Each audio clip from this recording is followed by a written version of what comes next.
Over the past 2 years, Porsche, Mercedes, Ford, Nissan, Hyundai, Volkswagen, and even BMW, but only if you squint real hard, have learned an incredibly important lesson.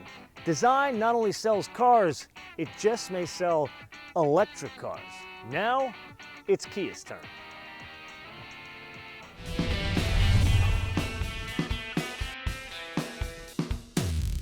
So you and I have a hell of a lot of bullets and numbers to cover, so let's just dive right in. This is on offer in both two-wheel drive as well as all-wheel drive. In the Kia EV6 world, that translates to rear-wheel drive, so thank you very much. When we talk about rear drive, there are two different outputs on offer. There's a light model. That's 125 kilowatts, which translates to 168 horsepower and 258 pound-feet of torque. But we are not driving that one today. We are driving this one, which is rear-wheel drive. That has a 168 kilowatt motor that translates to 225 horsepower and 258 pound-feet of torque. There is an all-wheel drive on offer that adds a front motor, which is 70 kilowatts, translates to about 94 horsepower. So total system horsepower in all-wheel drive is 320 horsepower and 416 pound-feet of torque. Then there's the battery architecture, and this is something we've got to spend a lot of time talking about. First and foremost, the charging architecture. What makes this stand out with its IONIQ 5 brethren, as well as the Porsche Taycan, its 800-volt architecture. Now, you and I have spent a lot of time talking about this. What exactly does that mean? That translates to faster charging times. So for this one, which has a 111.2 kilowatt hour battery, from 10 to 80% on a DC charger, 18 minutes. Now, the reason why that's important, this is like a signpost in the EV world that's saying, you know what, people who are not early adopters, this can work in their general daily routine because they're not spending 12 hours charging. So the hope is this is like a speed bump of saying, hey, we're getting faster charging, and down the road we'll get faster charging beyond that, perhaps even 10 minutes, but we can talk about that in a different episode.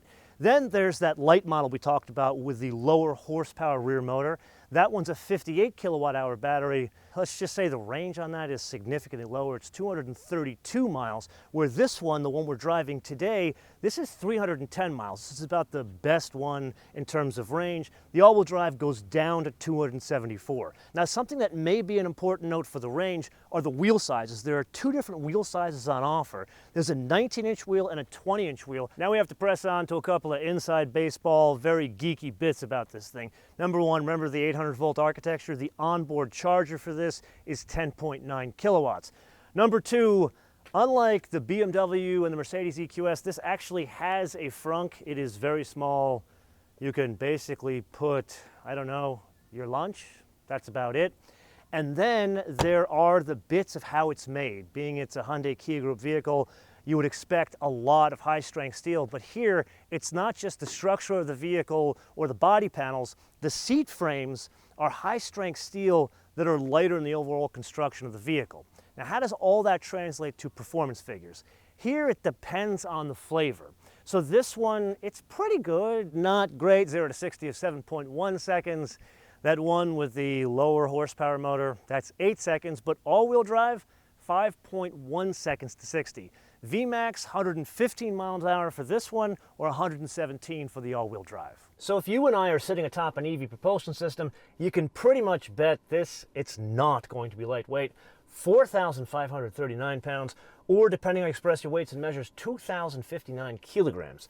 Now, two rather important points we need to discuss. Number one, if this was all-wheel drive, it would be 140 pounds more.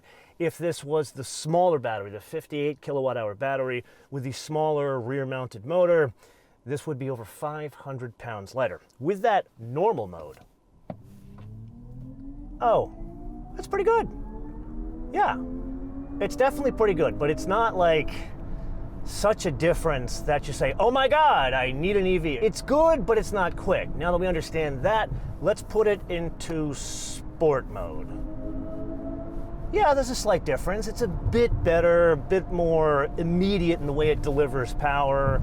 There's a couple of things going on here. Number one, there's not one, but there's 4 levels of regen mode here. So there are paddles on the steering wheel here. So if I want to take regen out, it's over to the right. If I want to add regen in, it's over to the left. Okay, so that's nothing new, so why is that important? Well, it does help a little bit with the drivability, but what's interesting here, it gives you more control over the acceleration of the vehicle. So if I want to drive it around town, I probably would want the 4th level of regen. It's not quite the level of a 1-pedal driving mode, but then it does offer coasting, which I kind of prefer in an electric vehicle. Now, something tied to that, you can adjust the sound profile of the vehicle. So let's say, for the sake of discussion, I go into the menu here, and I want to go into the setup here. I can go into vehicle here, and notice I don't like doing it this way because I want to pay attention to driving. And this is where we find active sound design, and here it gives you 4 choices, so we can turn it off. I've had it on before. Sounds like an EV, meaning you don't hear anything. Then there are 3 levels of like EV sound. The thing I noticed, when you put it into the EV mode that gives you the highest sound, it does feel like it puts a little regen back into the car. So my guess, it works with the regen mode. Anyway, back to the propulsion system, and if this were an all-wheel drive, it would behave very similar to the IONIQ 5 you and I drove, in that it's mainly a rear drive vehicle, even if it had the motor in this one here. So most of the acceleration, at least in normal mode and eco mode, is coming from the back. It's in sport mode where it adds in acceleration from the front motor. Now, as the road becomes a bit tighter, let's press on into driving dynamics, and there we need to understand what's underneath the vehicle. Up front, it's struts. In the rear, it's a multi-link unit. No adjustable dampers, at least yet. And then the brakes, 12.8-inch diameter rotors in the front, and shocker of shockers, 12.8-inch diameter rotors in the rear. It's vented discs up front and solid in the back. The braking, I have to say, is pretty good here. It works incredibly well, especially when you consider that this is not a lightweight vehicle. Then let's you and I get into steering here as we get into quite a turn. And there, it's good weight for an electric vehicle. There's good feedback. It's better than I expected. And this gets us into a bit of a theme of this vehicle and the difference between it and the IONIQ 5 we've already driven. And there, it's incredibly obvious. This is tuned to be a bit more of a sporty ride. This, we've got to discuss ride quality more than driving dynamics, or can you go around corners. If you remember in the IONIQ 5 episode, that it slaps you across the face and says, this is a luxury car, even though it says Hyundai, or it might say Hyundai in Morse code on the steering wheel. This one, you get a bit of a different experience. There's more composure into the way this vehicle rides. I'm not going to say it's got better composure in terms of side to side. There's still a little bit of waft to this vehicle, because after all, it's heavy and it doesn't have adjustable dampers. But the ride quality is still pretty good. It's not quite to the level of IONIQ 5, and it's not a bad thing or a good thing between the two. It's a choice. What kind of ride quality does one want? And here Kia decided we're going to go more sporty. Now, as it relates to driving dynamics, you and I do need to discuss the size and dimensions of the vehicle, because just like the Hyundai, you look at this thing in pictures and you say, wow, that's a pretty cool looking sporty sedan. Granted, a smaller one, but a sporty sedan. Then you see this thing in person, you're like, wait a minute, this is a big vehicle. And to give you an idea, like a BMW X5, that has a wheelbase that's only 3 inches longer than this, but the overall length of an X5 is over 11 inches longer. They've done a really good job of using all the benefits of packaging with EV propulsion systems. So you got a longer wheelbase, so you can put more people and more dogs. But at the end of the day, it has a visual trick where you look at this thing and say, that's a car, man. That's definitely a car, but really it's a smaller crossover. And then if we look at it as a smaller crossover, there is some towing functionality, 2,300 pounds. Not huge, you're not going to tow a horse trailer with it, but you can kind of see what the mission of the vehicle is. Yes, it is indeed that time again to play your favorite game on the options game with today's contestant, the first ever purpose-built electric vehicle from the folks at Kia.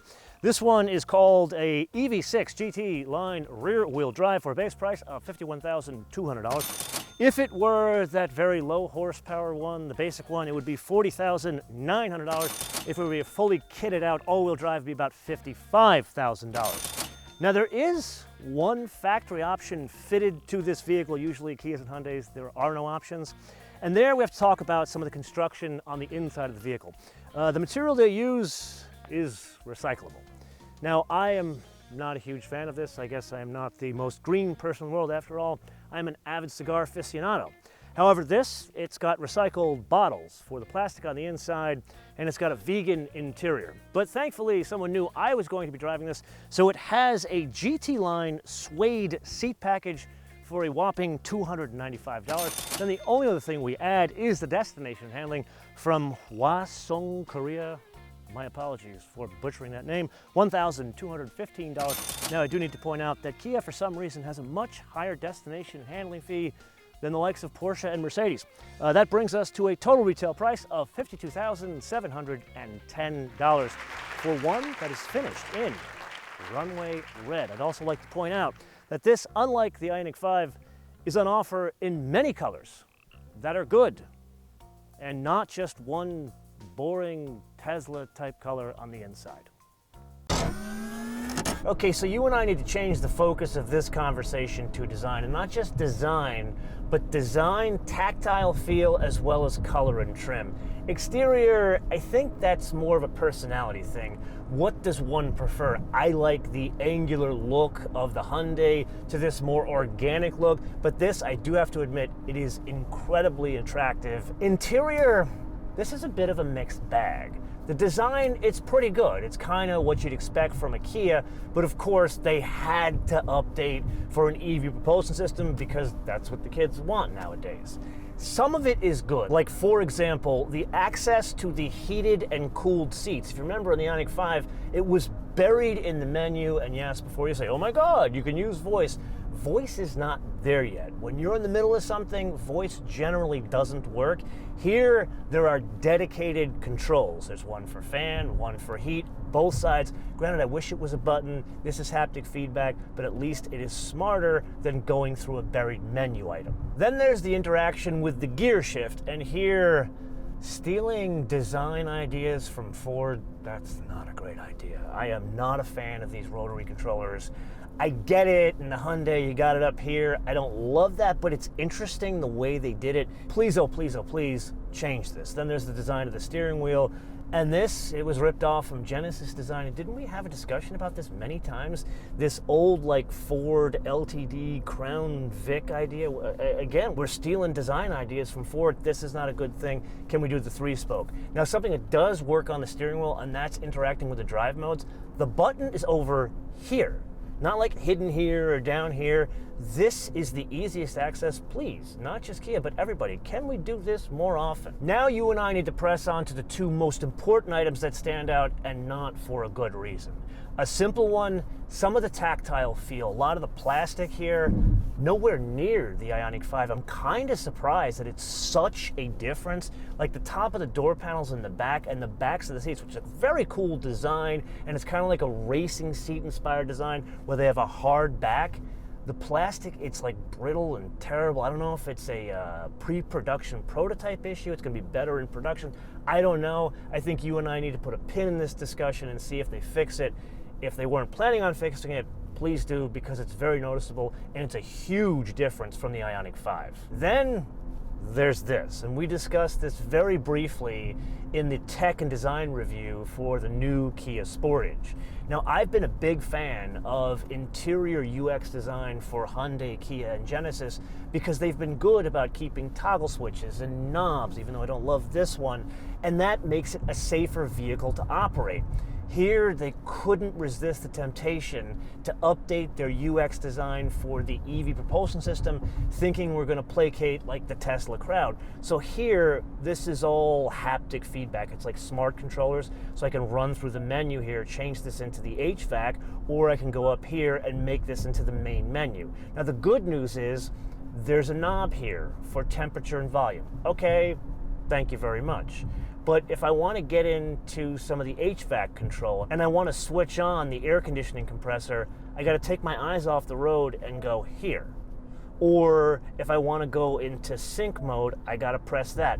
Now again, people would argue, but there's voice. When you're driving in traffic or you got kids screaming in the back, because at the end of the day, this is a crossover, You got so much going on. More often than not, in my experience with these vehicles, the voice just does not work, or it doesn't give you the function you want. So when you're piloting something that is almost 4,600 pounds, let's err on the side of caution, of safety, and give us a dedicated button for something that's going to be a very frequent use item. This is the only thing I would really change on this interior that needs to be changed. This, I get it, some people like these, and you can have more space because this is kind of more of a minivan up here, so folks can put stuff down here. I get that part. This, I think this was a mistake. Okay, so what have we learned today? Well, first and foremost, this is marvelous as the IONIQ 5, but that brings up an incredibly important point. It's a totally different personality than the car in which it shares a platform with. That, if you remember, was more of a luxury car. This, it has the personality of more of a sports sedan, which makes it different and gives it a completely different experience, and it's wrapped in a completely different carrying case. That brings us to the same problem we experienced in the IONIQ 5. This is $5,000 too much money. I have told the folks at Hyundai, and now I'm telling the folks at Kia, if you want to get people to buy electric vehicles, they can't spend more than something that is the price of an internal combustion engine, so that's just going to help with adoption. Anyway, that's just one man's opinion, which brings us to the wish list. And here, this is more of a global point. You see, this vehicle, it doesn't need a lot to change to make it very good. We've discussed many of those things. However, the real problem is, what about the grid that's going to support this one, the Volkswagen, the Ford, Teslas, Porsches, Mercedes, Cadillacs, everything else that's coming out? There is not enough support. So instead of partnering with EV charging networks, which is lovely, perhaps companies this size, because this is a very big car company, so is Toyota, so is Volkswagen, how about doing a public-private cooperation with different municipalities around the world to invest in their grids so there is power for this transition to electric vehicles? Because if we're honest, it's not really the car companies and folks that are buying these vehicles that ask for these, it's more governments. Now yes, that is a huge statement, something we will cover in a larger, different episode where we talk just about the grid, and I will bring on an expert to discuss that.